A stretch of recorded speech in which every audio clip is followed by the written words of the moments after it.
D'apparence, elle est discrète.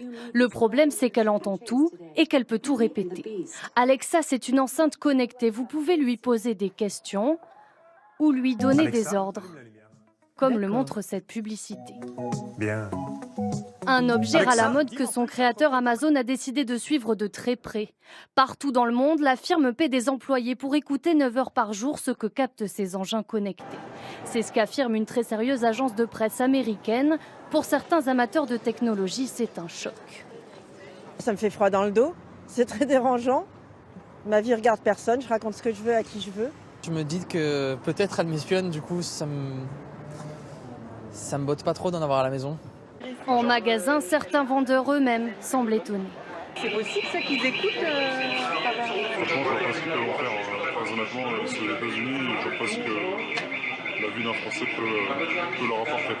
Quand je les écoute, je pense que c'est juste pour avoir du recul, de retour sur comment les gens l'utilisent, est-ce que ça marche bien, est-ce qu'on entend bien. Je pense que c'est plus des tests. Amazon reconnaît les faits à sa façon. Le géant américain refuse de parler d'un système d'écoute, mais confirme un recueil de données. Ces informations nous aident à former nos systèmes afin qu'Alexa puisse mieux comprendre vos demandes. Les employés n'ont pas d'accès direct à des informations qui leur permettraient d'identifier une personne ou un compte. Un système anonymisé donc et pas forcément illégal. Ce spécialiste de la sécurité des objets connectés a décortiqué la notice de l'appareil.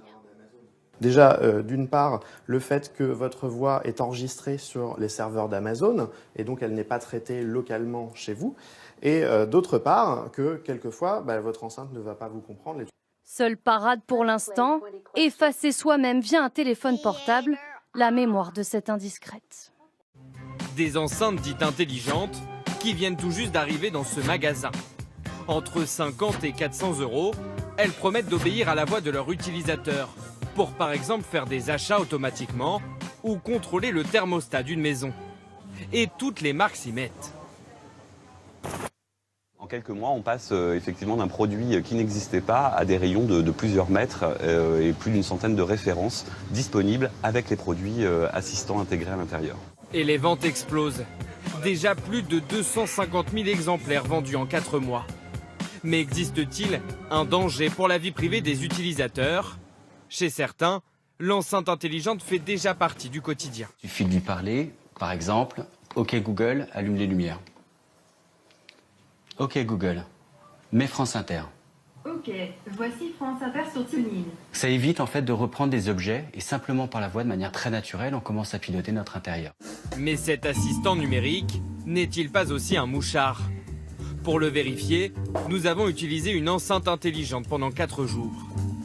4 jours pendant lesquels nous lui avons livré des informations sur notre quotidien, des conversations téléphoniques à notre programme télé.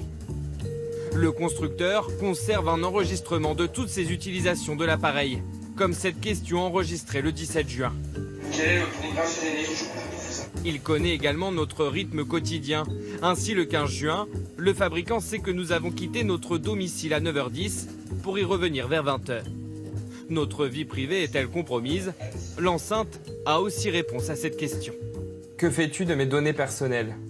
Bien que vos données sont utilisées pour vous proposer des annonces pertinentes, Google ne partage aucune information susceptible de vous identifier personnellement avec les annonceurs. Mais ces nouveaux produits inquiètent la Commission nationale de l'informatique et des libertés. Ils peuvent permettre d'accroître le profilage publicitaire ou d'augmenter encore le suivi commercial et l'intrusivité des propositions commerciales. Des inquiétudes renforcées par plusieurs bugs aux États-Unis, enregistrement à l'insu des utilisateurs, ou ce couple américain dont la conversation à propos d'un futur plancher a été enregistrée puis diffusée à l'extérieur du domicile. Des erreurs qui n'ont pas empêché le succès. En quelques mois, 14% des foyers américains se sont déjà équipés de ces enceintes connectées.